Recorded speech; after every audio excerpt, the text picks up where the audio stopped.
하나님이 어디 있어? 다 필요 없다 라고 하는 제목으로 함께 은혜를 나누겠습니다. 우리 인생에는 전환점, 터닝 포인트라고 하는 것이 있습니다.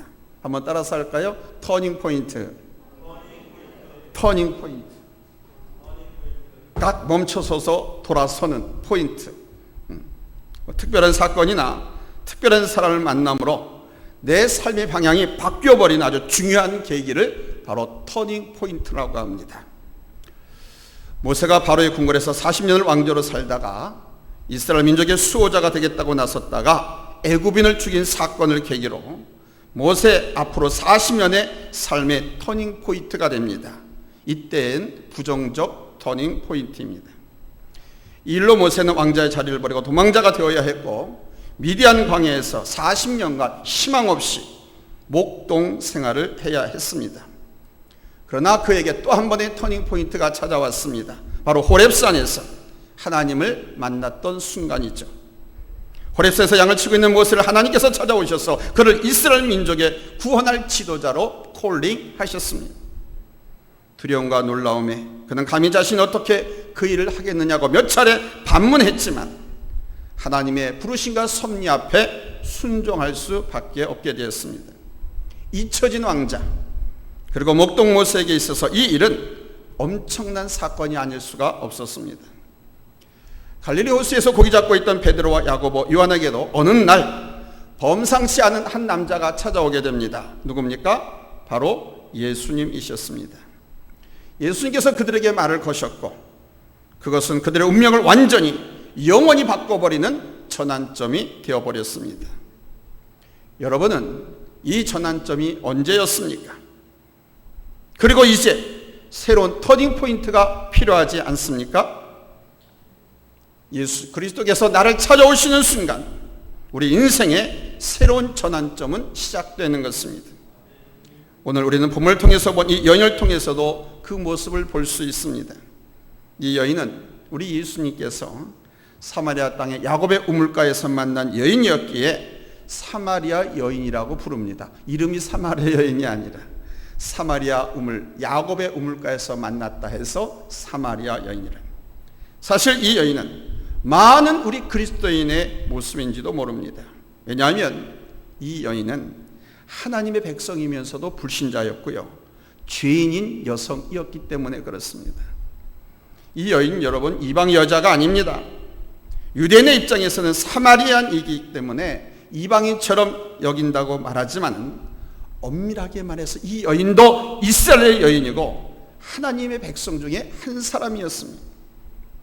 사마리아는 저 북이스라엘의 수도입니다.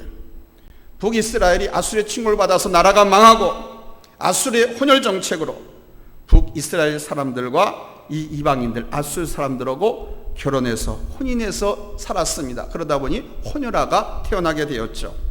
이 혼혈아들이 바로 사마리아 사람들입니다. 이것 때문에 유태인들은 사마리아인들을 이방인처럼 더욱 배척하게 되었던 것입니다. 살아남기 위해서 정조를 팔아? 혼혈아를 낳아서 그렇게 산다고 해서 죽으면 죽었지 어떻게 그럴 수 있느냐 해서 유태인들이 이 사마리아 사람들을 개돼지 취급을 했습니다. 그래서 서로 원수가 된 거예요. 그러나 이들의 신앙의 틀은 기본은 똑같았습니다. 저들도 변질되긴 했지만 이스라엘의 하나님, 우리 여호와 하나님을 섬기는 사람들이었습니다. 이에 사마리아 이 여인도 동일하게 우리 여호와에 대한 신앙, 하나님에 대한 신앙을 갖고 있었던 것입니다.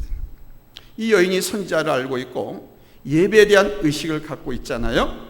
본문 19절 20절에 보세요. 여자가 이르되, 이 사마리아 여인이 말하는 겁니다. 주여 내가 보니 선지라소이다. 예수님에게 지금 말하는 겁니다. 우리 조상들은 이 산에서 예배하였는데 당신들의 말은 예배할 곳이 예루살렘에 있다 하더이다 그랬습니다. 예수님께서 자신에 대해서 알고 있다는 것을 통해서 그녀는 예수님이 선지자라고 하는 것을 깨달았습니다. 그래서 예배에 대해서 질문을 하는 거예요. 믿음이 전혀 없는 사람, 신앙의 기본이 없는 사람은 이런 질문을 할 수가 없습니다. 하나님에 대해서, 말씀에 대해서, 교회에 대해서, 예배에 대해서 모르는 사람이 어떻게 이런 질문을 할 수 있습니까? 할 수 없어요. 여러분, 교회 안 다니는 사람들, 예수 믿지 않은 사람들이 가끔 제게 어떻게 질문하는지 아십니까? 목사님, 아니 사장님, 요새 교회 수입 어때요? 괜찮지요? 교회 돈 많이 법니까? 많이 버셨죠? 이제 교회 사이즈 보고 그렇게 말합니다. 이렇듯 세상은, 예수 믿지 않는 사람들은 모든 것을 돈으로 연결합니다. 이것이 세상 사람들의 의식입니다. 나보러 사장님이라고 그런다니까요. 때문에 하나님에 대해서, 말씀에 대해서, 교회에 대해서 아무것도 모르는 사람은 예배와 영적인 것에 관심도 가질 수가 없고 질문도 할 수가 없습니다. 그거 돈으로만 연결시킵니다. 그러나 이 여인은 이런 질문을 하고 있습니다. 그러나 불신자였습니다. 비록 요 하나님에 대한 신앙을 갖고는 있지만 변질된 신앙을 갖고 있었고, 하나님에 대한 신앙을 삶 속에 적용시키지 못하고 있는 사람입니다. 그녀의 삶은 그래서 매우 고독했고 외로웠으며 힘들었습니다. 어린이 납치 사건을 소재로 한 그놈 목소리라고 하는 영화가 있습니다. 여러분 보셨습니까? 여러분 이런 거 안 보고 그냥 안방 드라마, 연속극 이런 것만 보시나 봐. 그놈 목소리. 자식을 납치당한 부모의 심정을 그렇게 실감나게 그릴 수가 없습니다. 물론 실제 부모의 심정과 아픔을 다 표현할 수는 없었겠지만, 그러나 그 상황 속에서 목사님과 교인들이 저 집을 신방합니다. 그런데 목사님이나 교인들의 신방이 전혀 위로가 되지 않았습니다. 어떤 말로도 위로가 되지 않았습니다. 그래서 전 남편이 신방한 교인들을 쫓아내피하면서 내뱉습니다. 하나님이 어디 있어? 하나님 필요 없어. 나가요. Where is God? I don't need. Go away. 여러분, 이 아버지를 정죄할 수 있겠습니까?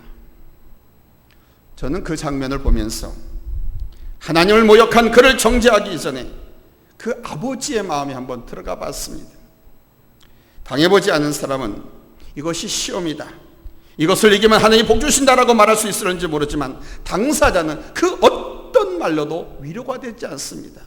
자식의 눈앞에 있기 전에는 얼마나 힘이 들었으면, 얼마나 고통스러웠으면, 하나님이 어디 있어? 다 필요 없어. 나가. 사람은 지극히 환경적인 존재입니다. 때문에 정말 하나님과 동행하지 않는 한 세상에서 쉽게 무너지고 능력을 잃어버리는 것이 우리 인간입니다. 이런 연속적인 삶에서 한 개인이 무너지면 모든 것을 던져버리고 자포자기해 버립니다. 반복되는 실패와 아픔, 고통 속에서는 희망까지도 잃어버리는 거예요. 이 사마리아 여인은 그런 삶을 살았고 계속 실패를 반복하면서 자포자기의 삶을 살게 되었던 것입니다. 오늘 본문의 주인공 사마리아 여인은 남편이 5명이나 되었다고 그럽니다. 예수께서 말씀하시잖아요. 네 남편을 불러와라. 네 남편 5이잖아. 지금 살고 있는 남편도 네 남편 아니지? 이 여인은 계속해서 결혼 생활에 실패했습니다. 그리고 지금 남편이라고 있지만 그 남편도 남편으로 여기지 않았습니다. 더 나은 삶, 더 나은 사람을 추구하고 만나보려 했지만 그 사람이었습니다. 계속되는 이 실패는 자포자기하거나 아예 자신의 삶까지 부정하게 만들어버렸습니다. 오늘 이 사마리아 여인은 바로 그 정죄감 속에서 더 이상 자신을 드러낼 수 없는 부끄러움에 아무도 한낮에 나오지 않는 그 시간을 선택해서 우물가로 나온 것입니다. 예수께서 행로에 피곤하셔서 이 야곱의 우물가에서 쉬시는 시간, 우리 시간으로 때압볕이 가장 강렬한 시간, 12시에서 2시 사이, 이 시간엔 햇볕이 너무 뜨거워서 사람들이 왕래하지 않는 시간이었습니다. 바로 이 시간에 다니는 사람들을 피하기 위해서 몰래 여인이 나온 겁니다. 니고데모도 밤중에 예수님을 찾아오지 않았습니까? 그 똑똑한 니고데모, 힘과 권세와 재산을 갖고 있는 니고데모, 그도 밤중에 사람의 눈을 피해서 예수님을 찾아왔습니다. 오늘 이 여인이 한나사의 물을 길러온 것 역시 사람들의 눈을 피해서였습니다. 모든 것이 피곤하고 힘든 삶입니다. 그냥 귀에서 내 이름 소리만 들려도 귀찮아, 창피해, 버거워. 그래서 아무도 사람 만날 수 없는 시간, 가장 뜨거운 그 시간에 저 이스라엘 사람들은 돌아다니지 않거든. 이 여인이 예수님을 만났습니다. 예수님께서 사마리아 땅을 지나가시다가 제자들이 먹을 것을 구하러 간 사이에 이 야곱의 우물가에 가서 좀 쉬셔서 물 한 잔 잡수시려고 여기에 들르게 됩니다. 그때 이 여인이 물을 길러왔다가 예수님을 만난 것입니다.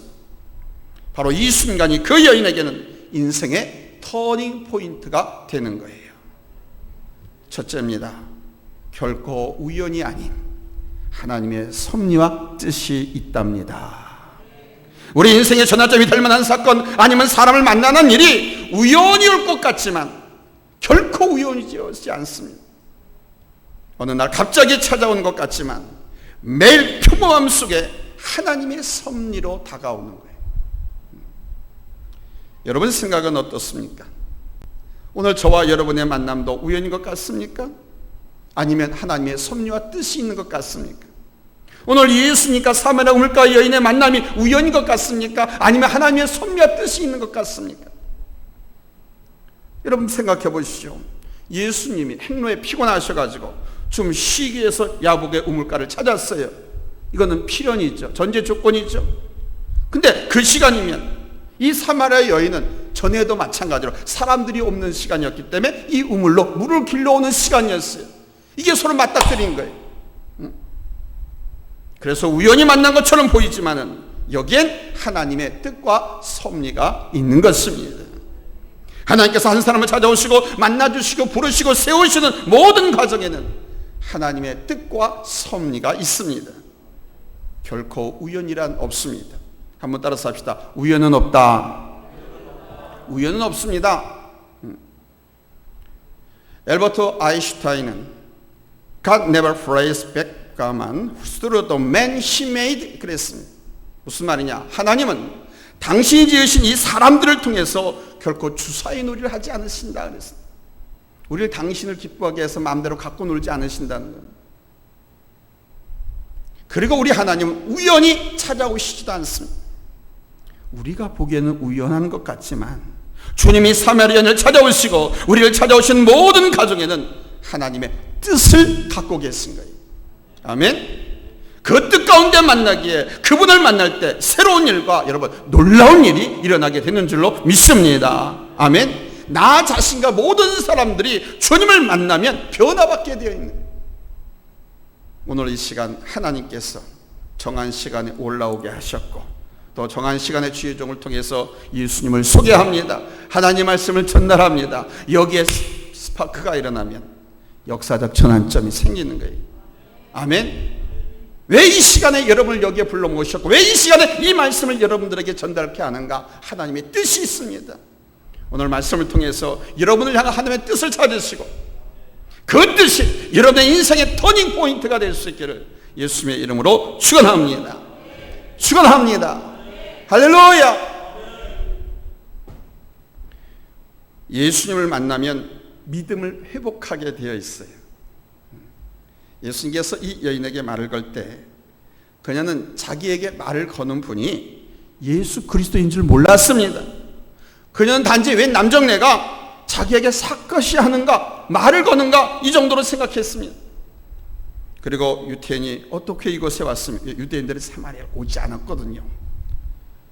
그 지방을 거쳐서 북쪽에 다른 데 장사를 하거나 볼일을 보러 가면 지름길인데 사마리아를 거쳐가는 것 때문에 싫어서 삥 돌아서 가서 몇 날 며칠 더 걸렸어라.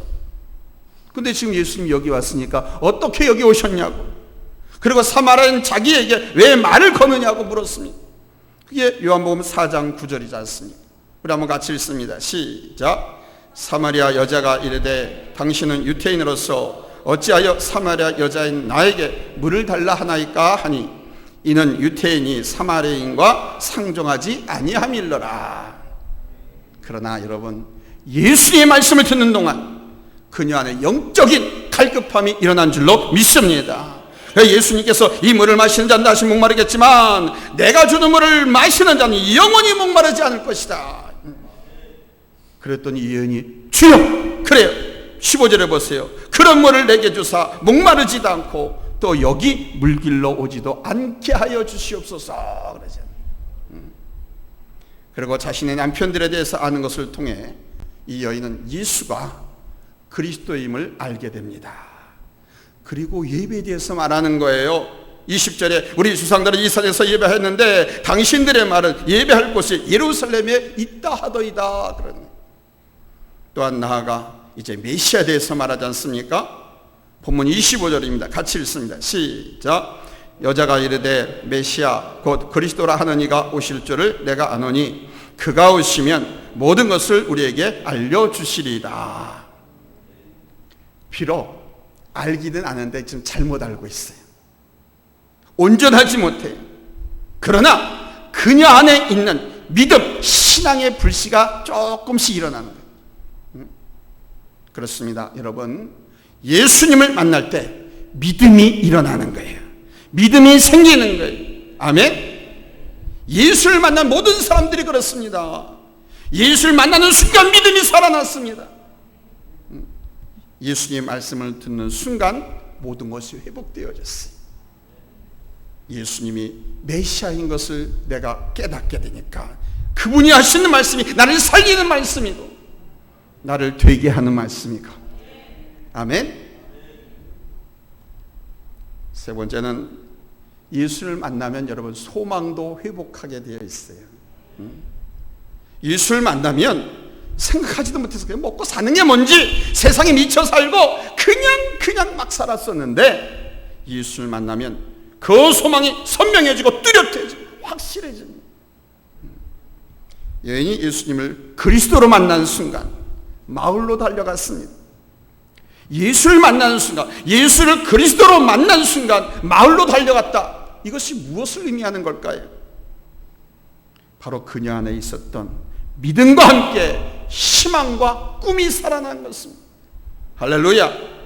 소망이 있는 사람, 희망과 꿈이 있는 사람은 할 말이 많습니다. 그래서 뉴스메이커가 되는 거예요. 그래서 사람에게 갑니다. 희망의 소식을 전하는 사람의 발걸음은 빠르고 가볍습니다.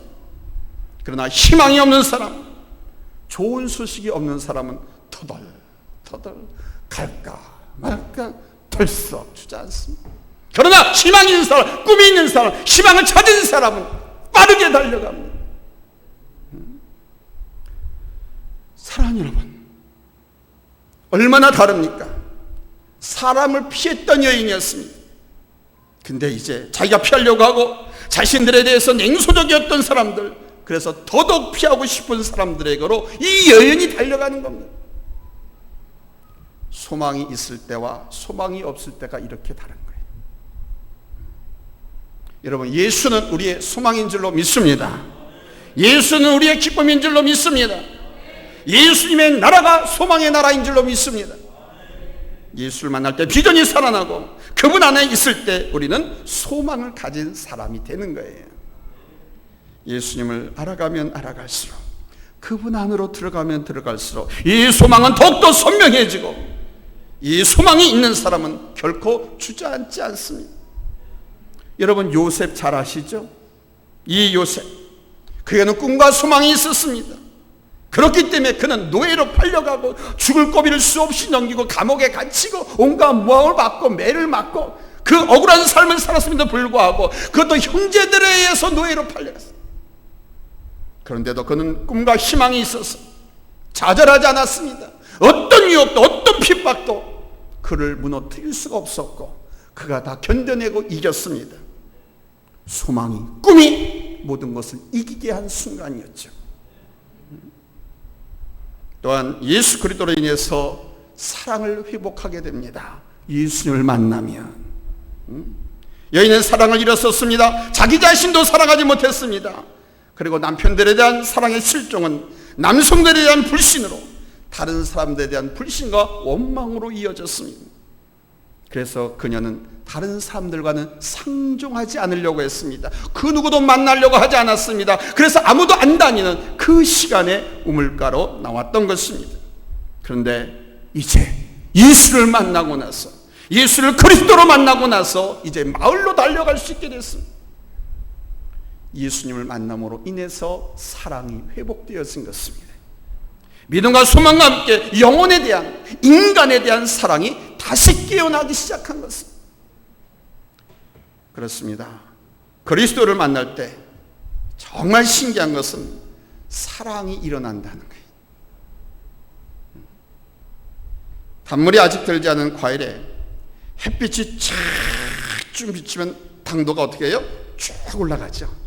더 진해지는 것처럼 누구나 할 것 없이 예수를 그리스도로 만나면 사랑이 살아나고 건강이 회복되어지고 그 사랑이 더 충만해지는 줄로 믿습니다. 할렐루야. 우리나라에 소위 스카이 대학을 나온 두 사람이 연애를 해서 결혼을 했습니다. 연애하는 동안에 서로 잘난 척하면서 경쟁하다시피 공부를 했습니다. 두 사람 모두 우리나라에서 알아주는 괜찮은 회사에 취직했습니다. 연애하는 동안에도 경쟁도 맛이라고 생각을 했지만 막상 결혼을 하니 모든 것이 달라졌습니다. 이 부부 서로 간의 경쟁심이 얼마나 두 사람 사이를 피곤하게 하는지, 여러분 사실 기본적으로 남자는 인정받고 칭찬듣는 것을 원합니다. 그 여성은 남편에게 관심받고 사랑받기를 원합니다. 이게 기본이에요. 남자는 아내에게서 인정받고 칭찬받지 못하면 그냥 모든 것을 잃어버려요. 그래서 주변에서 자기를 칭찬해 주는 사람, 그러잖아요. 술집 여자들이라든가 첩들이나 이런 사람들은요, 뭐든지 좋다고 그러면서 뭐든지 다 해주려고 하잖아요. 그래서 거기에 빠지는 거예요. 이게 남자의 본능이에요. 아내한테 칭찬받고 인정받기를 원하는 게 있어요. 그러니까 여러분 다른 여자에게 다른 것을 뺏기지 않으려면 여러분 남편을요 인정해 주세요. 칭찬 아주 조금만 잘해도 잘했다고 해줬어요. 그러면 어린아이처럼 얼마나 좋아하는지 몰라요. 여러분 그러잖아요. 자기 사내 아이 둘 키운다고 그러잖아요. 에? 그렇게 생각하고 칭찬해 주세요. 인정해 주세요. 아마 이 부부가 얼마나 부부 생활하면서도 직장 생활하면서 서로 경쟁을 하는, 서로 잘난 척하고 서로 흠잡기, 책잡기에 막 급급해.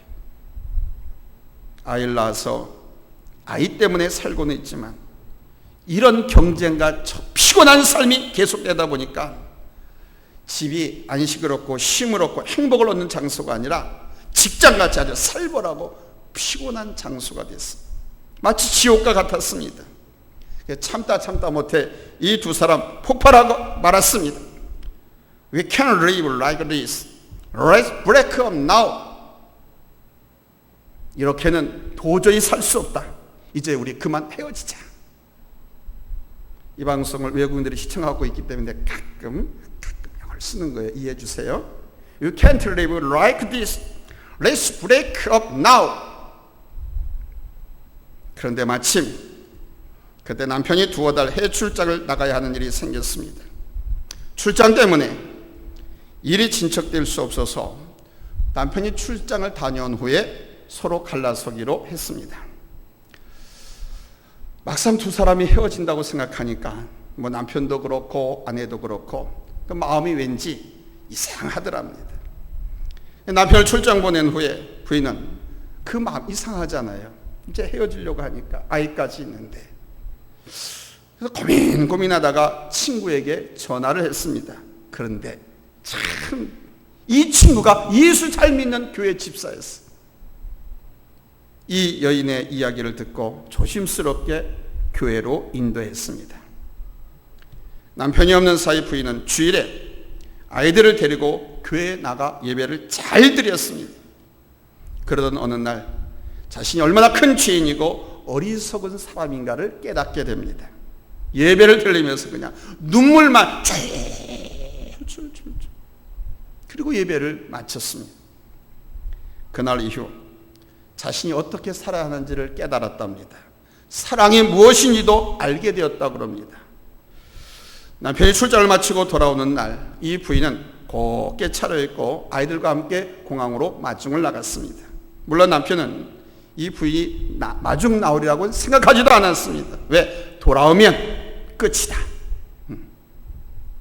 그리고 헤어지기로 했거든. 그래서 이런 생각을 하고 입국장을 나왔는데 부인이 아이들과 함께 기다리고 있는 거예요. 부인과는 좀 서먹했지만 아이들하고는 아주 반갑게 인사하고 아무 말 없이 아내가 이끄는 대로 따라갔습니다. 차에 타서 집으로 가는 동안 아내는 별말은 없었지만 왠지 아내가 편안하고 자유로워 보였습니다. 모든 것을 체념한 듯한 그런 모습이 아니라 어떤 행복함에서 오는 자유, 편안함에서 오는 그런 자유, 여유. 사람은 영적인 존재라 그걸 느낌을 알 수 있거든요. 그래서 그런 아내를 보고 이 남편이 한마디 던졌습니다. 당신 무엇인지는 모르지만 굉장히 편안하고 행복해 보이는데 무슨 일이 있어? 그때 부인이 말합니다. 당신이 출장 간 사이에 나 교회 다녔어요. 교회 다닌 동안 예수님을 통해서 내가 인생에 대해 새로운 것을 배우고 알게 되었습니다. 남편이 말합니다. 그 이야기를 듣고 그래?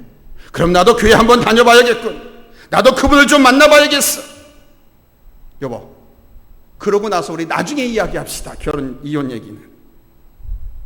남편도 역시 아내를 따라서 교회에 갔습니다. 그리고 인생이 무엇인지, 사랑이 무엇인지, 가정이 교회 무엇인지 이거를 깨닫게 됐습니다.